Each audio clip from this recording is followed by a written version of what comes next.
এক নম্বরে হযরত আবু উমামা রাদিয়াল্লাহু তাআলা আনহু থেকে বর্ণিত, তিনি বলেন, আমি রাসূলুল্লাহ সাল্লাল্লাহু আলাইহি ওয়াসাল্লামকে বলতে শুনেছি, তিনি বলেছেন যে তোমরা কুরআনুল কারীম তেলাওয়াত করো, কেননা কিয়ামতের ময়দানে কুরআনুল কারীম তার তেলাওয়াতকারীর জন্য সুপারিশকারী হিসেবে উপস্থিত হবে। সুবহানাল্লাহ।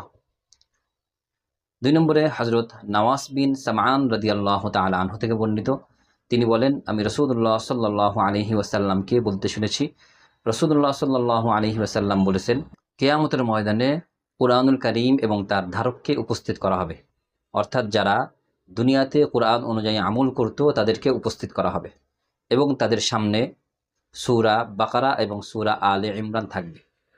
কিয়ামতের ময়দানে সূরা বাকারা এবং সূরা আলে ইমরান তার ধারকের জন্য সুপারিশ করবে। সুবহানাল্লাহ। ৩ নম্বরে হযরত ওসমান ইবনে আফফান রাদিয়াল্লাহু তাআলা আনহু থেকে বর্ণিত, তিনি বলেন, রাসূলুল্লাহ সাল্লাল্লাহু আলাইহি ওয়াসাল্লাম বলেছেন, তোমাদের মধ্যে সর্বোত্তম ওই ব্যক্তি যে নিজে কুরআনুল কারীম তেলাওয়াত করে, যে নিজে কুরআনুল কারীম শিক্ষা করে এবং অপরকে শিক্ষা দেয়। সুবহানাল্লাহ।